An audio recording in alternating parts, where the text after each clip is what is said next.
Hello ghostly army, कैसे हैं आप सब। तो आज मैं एक्सप्लेन करूंगा डेविल्स डाइनर के पार्ट 2 को। तो अगर आपने इसका पार्ट 1 नहीं देखा है जाकर देख लेना। ये एक वियतनामीज हॉरर सुपरनैचुरल सीरीज है जो कि नेटफ्लिक्स के ऊपर अभी हाल ही में ही रिलीज हुई है।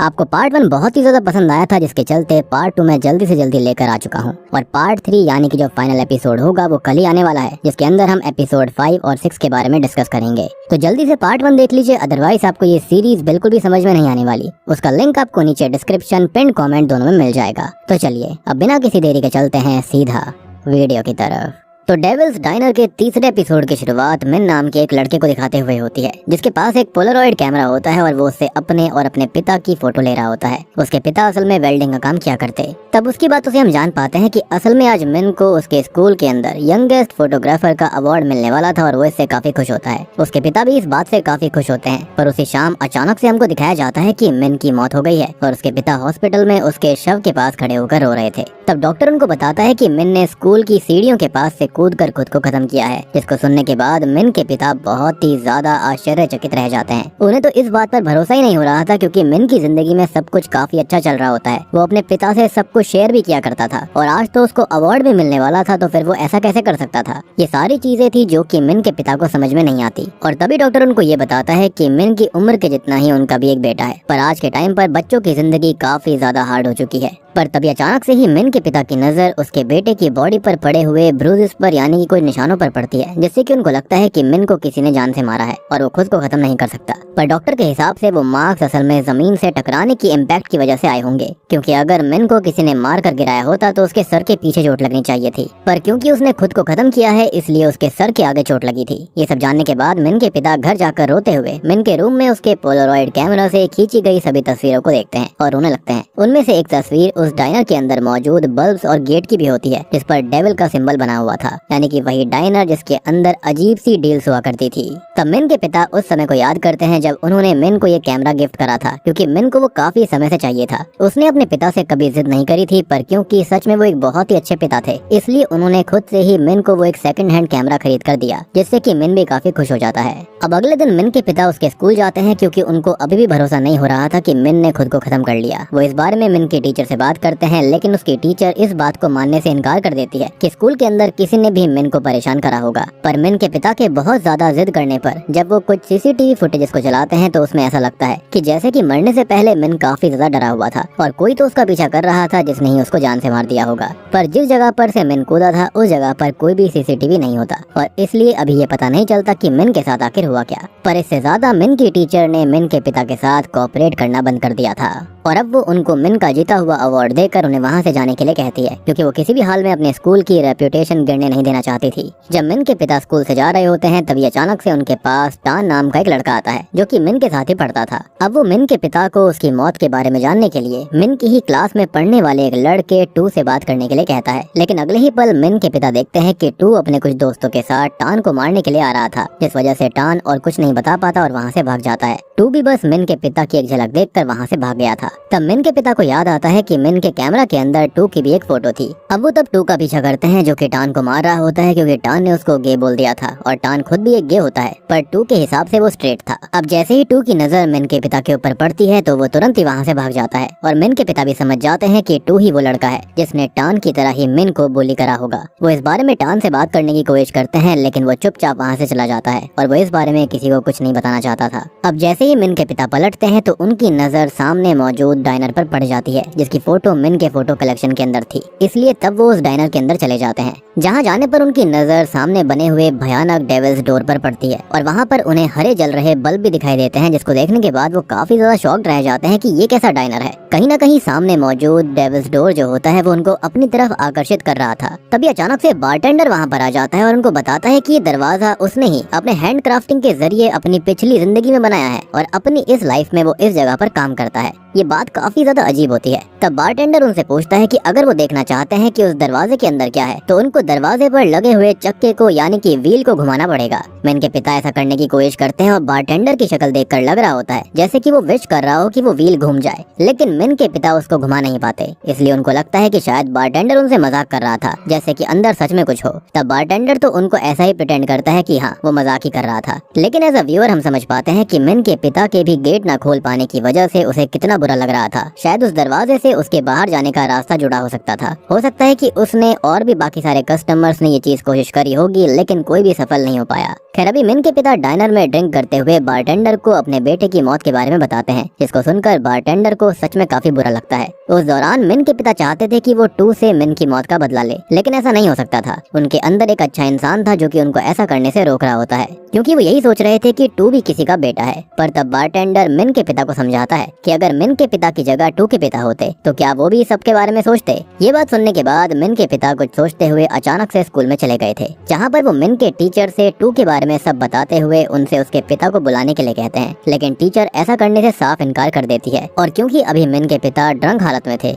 इसलिए सिक्योरिटी से कहकर टीचर उसको बाहर निकलवा देती है। अब तभी वो वापस से डाइनर की तरफ जाने लगता है। मीनवाइल हम बारटेंडर को डाइनर के अंदर एक ब्लैक मम्बा स्नेक को काट कर उसका दिल निकालते हुए देखते हैं, जिसको उसने एक वाइन शॉट ग्लास में पहले से ही डाल दिया था। अब मिन के पिता के वापस आने पर जब वो उसे बात करता है तो उसे समझ आ जाता है कि टू के पिता जरूर ही स्कूल में कोई बड़े स्टेक होल्डर होंगे, और इसलिए स्कूल वाले भी इस केस को दबाने की कोशिश कर रहे हैं। इसलिए अब वो मिन के पिता को समझाता है कि अगर वो उसकी जगह होता तो वो अपने बेटे की मौत का बदला जरूर लेता। और तब मिन के पिता को ये बात समझ में नहीं आ रही थी कि वो किस तरह से मिन की मौत का बदला ले सकता है। तब बारटेंडर उनसे बात करते हुए मिन का कैमरा लेता है और उससे अचानक से मिन के पिता की एक फोटो खींचता है, जिसमें मिन के पिता ने अपने फेस के सामने अपना हाथ अड़ा दिया था। पर अब जैसे ही बारटेंडर अपने पास मौजूद एक नुकीले ऑब्जेक्ट से उस फोटो के अंदर उस हाथ के अंदर उसे घुसाता है, वैसे ही मिन के पिता के हाथ में भी सच में दर्द होने लगता है। और जब बारटेंडर इस टूल को और ज्यादा पेनिट्रेट करता है तो उस फोटो और मिन के पिता के हाथ से खून आने लगता है, यानी कि ये क्लियरली ब्लैक मैजिक था, जिसको देखकर मिन के पिता के होश उड़ गए थे। आगे बारटेंडर उन्हें वही स्नेक हार्ट वाली वाइन ऑफर करता है, लेकिन मिन के पिता ऐसे किसी से बदला लेना नहीं चाहते थे। वो सही तरीकों का इस्तेमाल करना चाहते थे और इसलिए अभी वो वहाँ से चले जाते हैं। घर वापस जाकर वो फोटोज देखते हुए एक टाइम के बारे में सोचते हैं और कहानी अब फिर से पास्ट में चली जाती है, जहाँ पर मिन अपने रूम में बैठा हुआ था और कुछ सोच रहा था। फिर जब उसके पिता उसके पास आते हैं तो वो उनसे पूछता है कि क्या हो अगर वो उनको ये बता दे कि वो एक गे है। लेकिन असल में मिन के पिता को इस बात से कोई भी फर्क नहीं पड़ता था, क्योंकि वो उनका बेटा है और वो अल्टीमेटली बस मिन की खुशी चाहते थे। अगर मिन गे रहकर खुश था तो वो उसके अंदर भी खुशी थे, जिस पर मिन को काफी अच्छा लगता है। तब मिन उनसे ये पूछता है कि आपको कभी इतना गुस्सा आया है कि आप किसी की जान ले लो, जिस पर मिन के पिता मना करते हैं, पर ये जरूर कहते हैं कि अगर कभी मिन को कोई परेशान करेगा तो हाँ वो उसकी जान जरूर ले लेंगे। अब प्रेजेंट टाइम में ये सब याद करके वो अगले दिन स्कूल में टू के पास जाते हैं, जहाँ पर टू को उसके दो दोस्त जो होते हैं वो गे बोलकर चिढ़ा रहे थे, पर टू भी उन्हें बराबर रिप्लाई कर रहा होता है। तभी अचानक से टू के पास मिन के पिता आकर उसे उल्टा सीधा बोलने लगते हैं, क्योंकि अगर टू को सब लोग ऐसा बोल रहे हैं तो स्कूल के अंदर उसके पिता की भी काफी बेइज्जती हो सकती थी। टू के पिता को देखते ही मिन के पिता उनके पास जाते हैं और उन्हें बताने की कोशिश करते हैं कि टू ने उसके बेटे की जान ली है, पर टू के पिता उससे काफी ज्यादा बुरे होते हैं। वो मिन के पिता को ही उल्टा धमकाते हैं, क्योंकि मिन के पिता के पास कोई एविडेंस नहीं था, कोई सबूत नहीं था। इवन टू के पिता ने मिन के पिता को मारने तक की धमकी दे दी थी। लेकिन यहाँ पर हम नोटिस करते हैं कि टू के पिता का टू के साथ में बहुत ही बुरा बर्ताव था। उसको अपनी इज्जत की सबसे ज्यादा टेंशन रहती थी और इस बात ने उसे काफी घमंडी भी बना दिया था। अब उन लोगों के वहाँ से जाने के बाद में मिन के पिता कुछ सोचने लगते हैं, और क्योंकि उसे इस तरह से इंसाफ नहीं मिलने वाला था इसलिए उसने बारटेंडर के तरीके को अपनाने का फाइनली फैसला कर लिया। लेकिन हम देखते हैं कि तब बारटेंडर ने एक और नई डिश बनाई हुई थी, जिसके अंदर स्नेक को ऐसे प्लेट पर सजाया हुआ था जैसे कि वो अपनी पूंछ को खा रहा हो, यानी कि इन्फिनिटी बन रहा था। और वो उस डिश को wine sauce, deep fried butter और उसे स्नेक के खून के साथ सर्व करता है। और अगर मिन के पिता सच में बारटेंडर के साथ डील करना चाहते थे तो उसको वो पूरी डिश खानी पड़ेगी, जिसके बाद ही मिन के पिता बारटेंडर की तरह उस पोलरॉइड कैमरा से फोटो खींचकर उसके जरिए किसी की भी जान को ले सकता था। अब शुरुआत में तो मिन के पिता को ऐसा लग रहा होता है कि वो इस कैमरा के जरिए टू की एक फोटो लेंगे, जिसके बाद में उसका कन्फेशन लेंगे कि आखिर मिन को किसने मारा। पर जब बारटेंडर को ये बात पता चलती है तो वो मिन के पिता को समझाता है कि अगर ऐसा ही करके जस्टिस लेनी है तो वो टू को माफ कर दे, क्योंकि फॉरगिवनेस से बड़ी कोई भी जस्टिस नहीं होती। ये बात बारटेंडर ने वैसे तो सही बोली थी, लेकिन जो मिन के पिता का गुस्सा होता है वो उनके ऊपर हावी हो जाता है और वो टू को माफ करने से साफ इनकार करते हुए डिश को खाने लगते हैं। पर डिश को खाने से पहले ही बारटेंडर उनको बता देता है कि पोलरॉइड कैमरा की वजह से जो भी इंसान मरेगा खाएगा उसकी सोल बारटेंडर की हो जाएगी। मिन के पिता इस पर मान गए थे और उसने उस स्नेक डिश को खा लिया था। तब बारटेंडर उसको बताता है कि टू अभी उसे कहाँ पर मिलेगा। तब मिन के पिता डाइनर से एक वीरान वाटर टावर के पास जाते हैं जहाँ पर मिन अक्सर आया करता था और वो जगह उसके स्कूल के पास ही थी। टू भी अभी वहाँ पर अकेले आया होता है। अब मिन के पिता तब पहले तो उसकी फोटो खींचते हैं और बाद में उससे बात करने के लिए उसको रोकने की कोशिश करते हैं, लेकिन टू इतना ज्यादा डर जाता है कि वो वाटर टावर पर चढ़े जा रहा था। तब मिन के पिता गुस्से में आकर टू की फोटो को पैरों के पास से मोड़कर उसकी टांग तोड़ देते हैं और अब वो खुद ऊपर जाकर टू से कन्फेस करने के लिए कहते हैं कि उसने ही मिन को मारा। पहले तो टू इस बात को एक्सेप्ट ही नहीं करता, पर बाद में जब मिन के पिता टू की फोटो को कोहनी से तोड़कर टू के सामने उसके हाथ को बुरी तरह से रप्चर कर देते हैं तो डरते हुए टू बताता है कि वो मिन को मारना नहीं चाहता था, ये तो खाली एक हादसा था। वो बस उससे अपनी और उसकी कुछ खींची हुई फोटोज को वापस ले रहा था जो कि मिन के पास ही थी और असल में वो दोनों तो एक दूसरे से प्यार करते थे। जी हाँ, और ये सुनने के बाद तो मिन के पिता के होश उड़ जाते हैं। अब वहाँ से कहानी पास्ट में लगभग 6 महीने पीछे जाती है जहाँ पर टू को उसके पिता ने ही मारा था। इस बात की वजह से वो काफी रो रहा होता है। तब मिन उसके पास आकर उसकी फोटो खींचता है और उससे अच्छे से बात करने लगता है। तो शुरुआत में तो टू उसके ऊपर गुस्सा कर रहा था, इसलिए तब मिन भी उसकी जेब में उसकी फोटो डालता है और बस इतना कहकर चला जाता है कि जब उसका बात करने का मन करे तब वो उसे आकर बात कर सकता है। टू को भी कहीं ना कहीं मिन से बात करके सच में काफी अच्छा लगा था और वो खुद भी इस बात को जानता था कि वो गे है, लेकिन वो अपने बुली नेचर की वजह से इस चीज को छुपा लेता था, क्योंकि अगर ये बात उसके पिता के सामने आ जाती तो वो उसको बहुत ही ज्यादा मारते और पता नहीं उसके साथ में क्या क्या होता।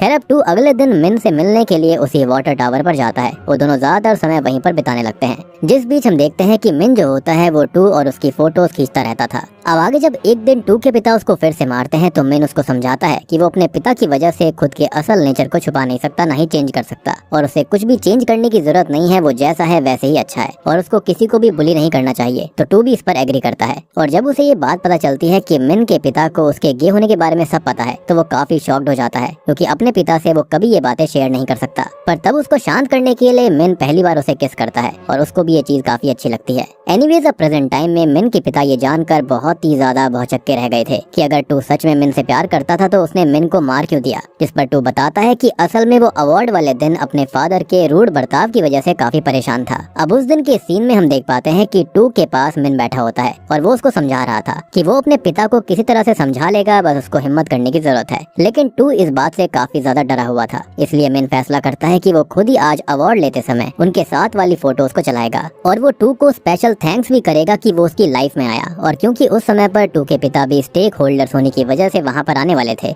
और सबसे बड़ी बात कि वहाँ पर इतने सारे लोग होते जिसकी वजह से टू के पिता उसको कुछ नहीं कह सकते थे। तो बाद में टू जाकर उनसे अकेले में बात कर सही से सब कुछ उन्हें समझा सकता है, पर टू इस बात के लिए साफ इनकार कर देता है और मिन के साथ अपने रिश्ते को खत्म करने की बात करता है, क्योंकि वो अपने पिता से बहुत डरता था। पर मिन उसको समझाने लगता है कि वो अपने पिता से कब तक ही इस चीज को छुपा सकता है। तो इस बात पर टू को और गुस्सा आ जाता है और उसने मिन को एक चांटा भी मार दिया था, पर तब भी मिन उससे प्यार से बात करते हुए उसे इस बात को एक्सेप्ट करने के लिए कहता है। अब इतने में ही होता यह है कि वहाँ पर टू के साथ के जो 2 बुली दोस्त होते हैं वो आ जाते हैं, जिनके सामने बेइज्जती के डर की वजह से टू ऐसा दिखाता है जैसे कि मिन उसको प्रपोज करने आया हो। और इस बात से गुस्सा होते हुए वो दोनों बुली लोग जो होते हैं वो मिन को बहुत ही बुरी तरह से मारते हैं। टू को ये सब देखकर बुरा तो लग रहा होता है, पर अभी वो यही चाहता था कि मिन उससे दूर हो जाए, लेकिन मिन की आंखों में उसे दिख जाता है कि वो टू से दूर नहीं होना चाहता। उस समय पर टू उन दोनों बुलीज को शांत करवाने की कोशिश करता है, लेकिन मिन को टू की यह हरकत बिल्कुल पसंद नहीं आई थी और अभी टू उससे उनकी पुरानी फोटोज भी लेना चाहता था। इसलिए मिन वहाँ से भागते हुए ऊपर वाले फ्लोर पर चला जाता है और यहीं का सीन सीसीटीवी के अंदर आया था। लेकिन तब टू के बुली साथी उसका पीछा करते हुए ऊपर आने लगते हैं और टू की इस हरकत की वजह से सच में मिन को बहुत बुरा लग रहा था और इसलिए उसने उस फ्लोर की स्टेयर से कूदकर खुद को खत्म कर लिया। अब ये सब प्रेजेंट में जानने के बाद में मिन के पिता रोने लगते हैं। तब टू उससे माफी भी मांगता है, क्योंकि वो कहीं ना कहीं मिन की मौत का जिम्मेदार खुद को मान रहा था। उसके हिसाब से अगर वो अपने पिता से इतना नहीं डरता तो शायद आज मिन जिंदा होता। अब तभी मिन के पिता जो होते हैं वो रोते हुए उसे माफ कर देते हैं और उसकी फोटो जो होती है, यानी कि जो उन्होंने पोलरॉइड कैमरा से खींची थी, वो टू की ही जेब में रख देते हैं और वहाँ से ये बोलकर चले जाते हैं कि टू को उनसे माफी मांगने की जरूरत नहीं है। और तभी टू उस फोटो को देखते हुए मिन से माफी मांगता है और अपने और मिन के बेस्ट पलों को याद करते हुए वो फोटो को मोड़कर अपनी ही गर्दन तोड़ लेता है, यानी कि वो समझ गया था कि इस फोटो के अंदर काला जादू करा गया था और इस तरह से वो खुद के गिल्ट को दूर करता है। उससे होता यह है कि उसकी मौके पर ही मौत हो जाती है और उसकी सोल को हम देखते हैं जो कि डाइनर के बल्ब के अंदर चली गई थी। अब जैसे ही मिन के पिता टू की बॉडी देखते हैं तो वो भागते हुए डाइनर में चले जाते हैं और बारटेंडर से टू को जिंदा करने की बात करते हैं, पर बारटेंडर उसको याद दिलवाता है कि उसने तो टू को माफ करने के लिए पहले ही कहा था, लेकिन मिन के पिता को ही रिवेंज चाहिए था, बदला चाहिए था और अब टू जिंदा नहीं हो सकता। ये बात सुनकर मिन के पिता को गुस्सा आ जाता है और वो गुस्से में एक चाकू उठाकर बारटेंडर को धमकाने की कोशिश करते हैं। तभी बारटेंडर अपने पास मौजूद एक बड़े से नाइफ को इस्तेमाल करते हुए ये कहता है कि अगर उसे लगता है कि इन सब में बारटेंडर की गलती है तो वो उसे जान से मार दे। अब तभी अचानक से मिन के पिता पोलरॉइड कैमरा से बारटेंडर की एक फोटो खींचते हैं और उसमें डैगर घुसा देते हैं, लेकिन ये उसकी सबसे बड़ी गलती थी। बारटेंडर ना तो मिरर्स में ना ही कैमरास में कहीं पर भी आता और बारटेंडर के पीछे एक बड़ा सा कैमरा लगा था, जिसकी वजह से मिन के पिता ने जल्दी में अपनी ही फोटो खींचकर उस पर डैगर मार दिया था। और अब जैसे ही बारटेंडर डैगर को उस फोटो से निकालता है तो मिन के पिता की गर्दन से खून आने लगता है और उनकी भी वहीं पर मौत हो जाती है। तब उसकी सोल भी डायनर के बल में आ चुकी थी, लेकिन मरने से पहले घायल हालत में मिन के पिता ने मिन के पोलरॉइड कैमरे को जमीन पर पटक पटक कर तोड़ दिया था। तब अचानक से उसकी बॉडी वहाँ से गायब भी हो जाती है और अब तभी हम ये देख पाते हैं कि बारटेंडर एक लड़के की फोटो को देखकर काफी इमोशनल होने लगता है। हो सकता है कि शायद से ये उसका कोई रिलेटिव होगा या बेटा होगा। और इसी के साथ में तीसरा एपिसोड भी खत्म हो जाता है। तो चौथे एपिसोड की शुरुआत में हम थंग नाम के एक बच्चे को देख पाते हैं, जिसकी माँ उसको अपने साथ लेकर काम पर गोल्ड फिशेस बेचने के लिए जा रही थी। और आज असल में थंग का बर्थडे भी होता है, तो वो जू जाने के लिए जिद करने लगता है और थंग की माँ भी उसके बचपने को देखकर काफी खुश होती है। ये लोग साइकिल से जा रहे थे। थंग को गिफ्ट के तौर पर उसकी माँ ने गूसबेरीज का एक डब्बा दिया था, क्योंकि थंग को गूसबेरीज काफी पसंद होती है। अब होता यह है कि चलती बाइक पर ही थंग डब्बे को खोलने की कोशिश करने लगता है, लेकिन जब उसकी माँ उसको रोकने की कोशिश कर रही होती है उसका ध्यान थोड़ा सा भटक जाता है और तभी एक कार से टकराने की वजह से उनका काफी बुरा एक्सीडेंट होता है, जिसके अंदर थंग की माँ की तो मौके पर ही मौत हो जाती है और थंग को कुछ लोगों ने उठाकर साइड कर दिया था। अब कहानी यहाँ से शिफ्ट होकर एक गंदे से घर में आती है, जहाँ पर हम थंग को देख पाते हैं जो कि एक स्लम एरिया में रहता है और उसको ग्लू स्निफिंग करने की आदत है। जो गोंद असल में टायर पंक्चर के अंदर इस्तेमाल करी जाती है, उसी के वो नशे किया करता था। वो हर टाइम नशे में डूबा रहता। आज असल में उसका बर्थडे होता है, वो 30 साल का हो चुका था और आज ही उसकी माँ की बरसी भी होती है। कहीं ना कहीं उसका ये मानना था कि अगर उस दिन गाड़ी वाले की वजह से उसकी माँ की मौत नहीं हुई होती तो आज वो कुछ और ही इंसान होता। अब तभी वो खड़ा होकर खुद को शीशे में देखता है, जहाँ पर वो अभी भी अपनी माँ के बारे में ही सोच रहा था कि तभी उसके घर में उसकी लैंडलेडी आती है, जो कि थंग की माँ के ऑल्टर पर फ्लावर्स रखने के लिए आई थी। वो थंग की हालत देखकर उसको समझाती है कि उसे ग्लू स्निफिंग नहीं करनी चाहिए, क्योंकि उससे उसकी जिंदगी बर्बाद हो रही थी और आज थंग को किराया भी देना था। और अगर उसकी लैंडलेडी की बेटी उसके घर की ऐसी हालत को देख लेगी तो वो उसको तुरंत ही घर से बाहर भी निकाल देगी। थंग भी इस बात को जानता था, लेकिन वो रेंट देने के लिए कुछ और वक्त मांगता है, क्योंकि उसके काम का पैसा उसे अभी तक मिला नहीं था, जिस पर उसकी लैंडलेडी मान जाती है। पर वो थंग को उसकी माँ के बारे में याद दिलवाते हुए कहती है कि वो सच में एक बहुत ही अच्छी लेडी थी और जब भी पहले वो काम से वापस आया करती थी तो हमेशा ही लैंडलेडी के लिए हर्बल टी वो लेकर आया करती। और थंग को भी अभी गलत आदतें छोड़कर अपनी जिंदगी को सुधारना चाहिए। थंग ये बात सुनकर थोड़ा सा इमोशनल भी हो जाता है। अब जैसे ही लैंडलेडी को ये बात पता चलती है कि आज थंग का बर्थडे है, तो वो उसके सामने अगरबत्ती जलाकर उससे अच्छी जिंदगी के लिए विश मांगने के लिए कहती है।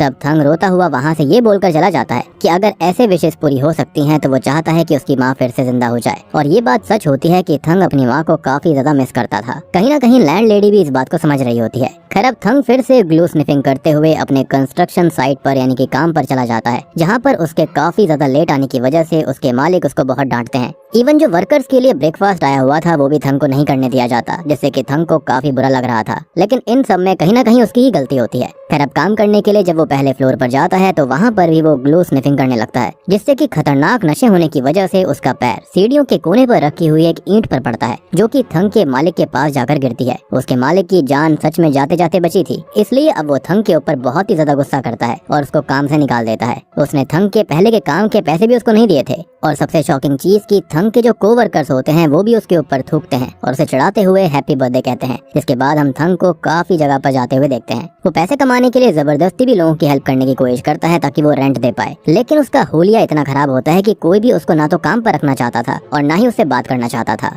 अब रात में हम देखते हैं कि वो एक गली के अंदर ग्लू स्निफिंग कर रहा होता है, जिसके बाद थंग वहाँ पर एक लड़की को एड्रेस बताते हुए उसकी हेल्प करने की कोशिश करता है, लेकिन वो लड़की उसे कोई चोर या फिर मवाली समझ रही थी और जिससे वो फोन पर बात कर रही होती है वो उसको थंग के बारे में उल्टा सीधा बोलने लगती है। और तब उसको भी काफी गुस्सा आ जाता है और वो सच में उस लड़की का पर्स चुराकर वहाँ से भागने लगता है, जहाँ पर रास्ते में 2 लोगों ने उसे रोकने की कोशिश करते हुए उसे मारा भी था। लेकिन वो जैसे तैसे वहाँ से भागकर उसी डाइनर में आकर छुप जाता है, जिसको अभी तक हम देखते हुए आ रहे हैं। अब बारटेंडर भी तब थंग की मदद करता है और उसके बारे में उसका पीछा कर रहे लोगों को नहीं बताता। उन लोगों के वहाँ से जाने के बाद जब थंग बाहर आता है तो सबसे पहले वो चुराए गए बैग को चेक करता है, जिसके अंदर खाली मेकअप का सामान था। और थंग को इससे काफी रिग्रेट होता है कि उसे शायद पर्स की जगह पर उस लेडी के मोबाइल को छीनना चाहिए था। अब बारटेंडर भी ये सब देख रहा होता है और वो थंग को वोडका पीने के लिए देता है, क्योंकि कहीं ना कहीं वो समझ गया था कि थंग की जिंदगी सही नहीं चल रही और उसने पहली बार चोरी करी है। वो दोनों अब साथ में काफी देर तक ड्रिंक करते रहते हैं और थंग बारटेंडर को अपनी जिंदगी के बारे में सब बताता है और ये भी कहता है कि अगर उसकी माँ आज जिंदा होती तो शायद वो पूरी तरह से कंप्लीट आदमी होता। ये सुनने के बाद बारटेंडर कुछ सोचते हुए थंग के सामने एक गूसबेरीज का बक्सा रखता है, जो कि बिल्कुल उसी गूसबेरी के बक्से की तरह था जैसा बक्सा बचपन में थंग को उसकी माँ ने गिफ्ट में दिया था। और देखो यहाँ पर जो कुछ भी थंग कर रहा होता है ना, वो बाय चॉइस कर रहा था। इंसान के पास हमेशा दो चॉइसेस होती हैं, या तो वो अच्छी राह पर जा सकता है या फिर गलत रास्ते पर। लेकिन होता है ना कि इंसान को इविलनेस जो होती है, गलत रास्ता होता है, वो जल्दी आकर्षित करता है। तो यहाँ पर थंग के साथ वही था।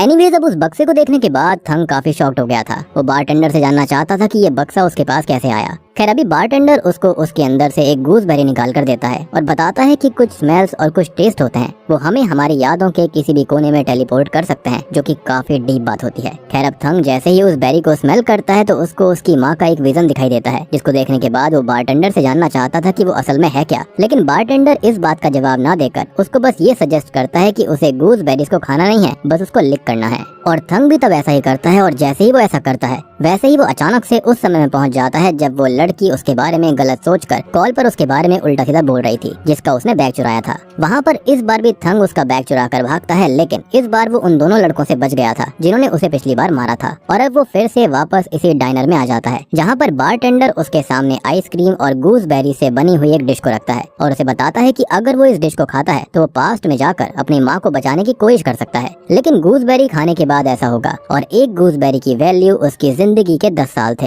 अब क्योंकि वो 30 साल का था तो उसके पास खाली 3 ही चांसेस थे, और अगर वो पास्ट में किसी वजह से मारा जाता है तो उसकी सोल बारटेंडर की हो जाएगी, यानी कि इनडायरेक्टली वो एक और डील कर रहा था। और तब थंग इस पर मान जाता है क्योंकि वो अपनी माँ को ही चाहता था ताकि वो जिंदा हो जाए। और अब वो पहली गूसबेरी खाते ही उस समय में आ जाता है जब उसकी माँ के साथ ये हादसा होने ही वाला था। उन्हें देखकर वो काफी ज्यादा इमोशनली उनसे बात करने लगता है। इवन अब वो किसी भी हाल में उस गूसबेरी के जार को भी नहीं खोलने वाला था, यानी कि उस बक्से को, जिसकी वजह से ही उसे लग रहा था कि उसकी माँ की मौत हुई। पर तभी उसकी माँ की गाड़ी का बैलेंस रोड पर बने हुए एक गड्ढे की वजह से बिगड़ता है, और सेम तरह से ही एक्सीडेंट हो जाने की वजह से उनकी फिर से मौत हो जाती है। जिसके तुरंत बाद थंग की आंखें उसके 30th बर्थडे पर, यानी कि इसी एपिसोड के शुरुआत में खुलती है, यानी कि उसका पहला चांस खत्म हो चुका था और उसके जिंदगी के 10 साल भी खत्म हो गए। मतलब ये कह लो कि डेविल ने उसकी सोल को 3 हिस्सों में बांट दिया था, जिसका एक हिस्सा ऑलरेडी खत्म हो चुका है। खैर, अब वो अपनी माँ को फिर से ना बचा पाने की वजह से काफी दुखी था। अब क्योंकि सब एकदम सेम वे में हो रहा था, इसलिए थंग अभी अपनी लैंडलेडी के आने से पहले ही घर से बाहर निकल जाता है। वो इस बार टाइम पर काम पर पहुंच गया था, जिससे कि उसको डांट नहीं पड़ती। पर जब वो काम के टाइम नशे कर रहा होता है तब उसे वो सीन याद आता है जब उसकी गलती की वजह से ईंट उसके बॉस के ऊपर गिरते गिरते बची थी। अब असल में उस समय पर एक वाटर कंटेनर ईंट के पास रखा था और थंग का पैर उस पर लगने की वजह से ही वो ईंट नीचे गिर गई। तब थंग उस कंटेनर को उठाकर दूसरी जगह रखने की कोशिश करता है, लेकिन कंटेनर के भारी होने की वजह से वो उसे संभाल नहीं पाता और एक बार फिर से वो ईंट उसके बॉस के ऊपर गिरते गिरते बचती है और अब उसको फिर से काम से निकाल दिया गया था। थंग को इससे बहुत बुरा लगता है और फिर वो अपना पूरा टाइम बस ग्लू स्निफिंग करने लगता है।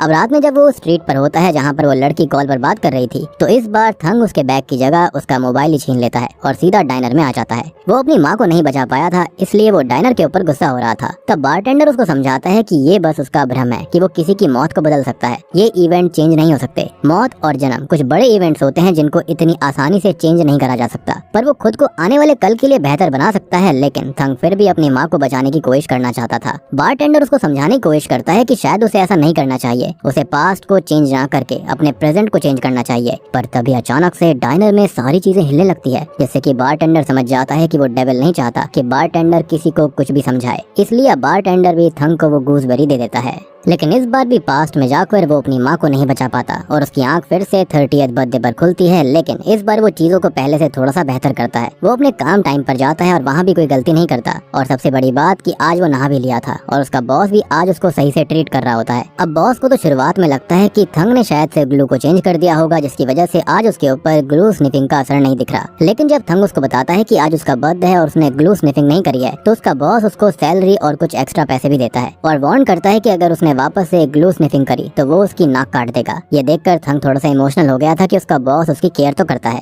खैर, अब वो आगे अपने काम से निकलकर खुद ही लैंडलेडी के घर पर जाता है, जहाँ पर वो इस मंथ का किराया उसे देने आया था। साथ ही साथ एक हर्बल टी की बोतल भी वो उसको देता है और ये वही हर्बल टी की बोतल होती है जो कि उसकी माँ उसे हमेशा दिया करती थी, यानी कि लैंडलेडी को। अब पहले तो लैंडलेडी को लग रहा होता है कि थंग ये सब कहीं से चुरा कर लाया होगा, पर थंग उसको अपने काम के बारे में बताता है, जिससे कि लैंडलेडी काफी खुश होती है और उससे उसकी माँ के बारे में बात करने लगती है। और आज थंग अपनी माँ के ऑल्टर के लिए भी गिफ्ट लेकर आया था। खैर वो अपनी माँ से पहले तो माफी मांगता है और बाद में उनके लिए लाई हुई गोल्ड फिश एक फिश टैंक में डाल देता है। और इस बार ऐसा लग रहा था कि जैसे शायद थंग फिर से पास्ट में ना जाकर अपनी प्रेजेंट की जिंदगी को सुधार लेगा। लेकिन जब शाम में उसको अपनी माँ की बहुत याद आती है तो वो उनकी और अपनी फोटो लेकर रोते हुए फिर से बारटेंडर के पास डाइनर में पहुंच गया था और बारटेंडर से वो गूसबेरी मांगता है। तब बारटेंडर उसको फिर से समझाने की कोशिश करता है कि उसे ऐसा नहीं करना चाहिए, वो अपने प्रेजेंट को सुधार रहा है जो कि अच्छी बात है। पर थंग उससे ये पूछता है कि क्या उसने किसी को कभी नहीं खोया, जिस पर बारटेंडर बताता है कि एक समय पर उसने भी उस इंसान को खोया था जिसको वो सबसे ज्यादा पसंद करता था। उस समय उसके पास 2 जनों में चॉइस थी जिनको वो बहुत प्यार करता था और उसको किसी एक को ही बचाना था और उसने भी एक डील को एक्सेप्ट करा था, जबकि वो खुद भी उसका कंक्लूजन पहले से जानता था। बारटेंडर अब खुद भी समझ जाता है कि वो थंग को किसी भी तरह से नहीं समझा सकता, थंग को सब कुछ खुद ही समझना पड़ेगा, इसलिए वो उसको गूसबेरीज का डब्बा ही दे देता है, जिसको लेकर थंग बहुत खुश था। अब हमको दिखाया तो नहीं जाता कि थंग ने उन गूसबेरीज का इस्तेमाल किया या फिर नहीं, पर तभी डाइनर के एक बल्ब के अंदर एक सोल आ जाती है जिसको देखकर बारटेंडर शॉक्ड रह गया था और अभी वो अपने डैड की फोटो के पास वोडका और सिगरेट रखकर उन्हें बर्थडे विश कर रहा होता है कि तभी डाइनर के डिमोनिक गेट से अजीब सी आवाजें आने लगती हैं और बारटेंडर की आंखों से खून निकलने लग चुका था। और ऐसा इसलिए था क्योंकि शायद उसने भी एक डील करी थी और उसने यहाँ पर डेविल के विक्टिम को यानी कि थंग को समझाने की कोशिश करी और उसने उसको गूसबेरी का डब्बा ही दे दिया था। तब बारटेंडर जोर जोर से चिल्लाने लगता है और उसकी बॉडी अपने आप जलने लगती है। तब वो रोते हुए उस गेट के पास आकर माफी मांगता है और तभी उसकी बॉडी नॉर्मल हो जाती है, यानी कि डेविल ने उसे एक और मौका दिया था। और मुझे ऐसा लग भी रहा था कि जो गेट है ना ये हंस रहा होता है उसकी कंडीशन पर, जिसके साथ ही चौथा एपिसोड भी खत्म हो जाता है। तो दोस्तों ये थी एपिसोड 3 और एपिसोड 4 की कहानी। उम्मीद करता हूँ कि अब तक की कहानी आपको पसंद आ रही होगी और जो आखिरी के 2 एपिसोड्स हैं उस पर भी काम ऑलरेडी चालू हो चुका है, वो वीडियो भी जल्दी आने वाली है। तो जल्दी से इस वीडियो को ढेर सारे लाइक कर दीजिए, कम से कम 10,000, और वीडियो के ऊपर 500 कमेंट कर दो ताकि मैं फटाफट उस पर काम करके आपके सामने वीडियो लेकर आऊंगा। उम्मीद करता हूँ कि अब तक की कहानी और मिस्ट्री आपको समझ में आ रही होगी। बात रही थियोरीज के बारे में, तो अगली वीडियो के अंदर हम ढेर सारी थियोरीज के बारे में जरूर डिस्कशन करेंगे। तो वीडियो पसंद आई है तो लाइक कर दीजिए, चैनल के ऊपर नए हैं तो सब्सक्राइब कर लो ताकि अगली वीडियो की नोटिफिकेशन आपके पास जल्दी से जल्दी आएगी। तो मैं आप सबको मिलता हूँ फाइनल पार्ट के साथ में, तब तक के लिए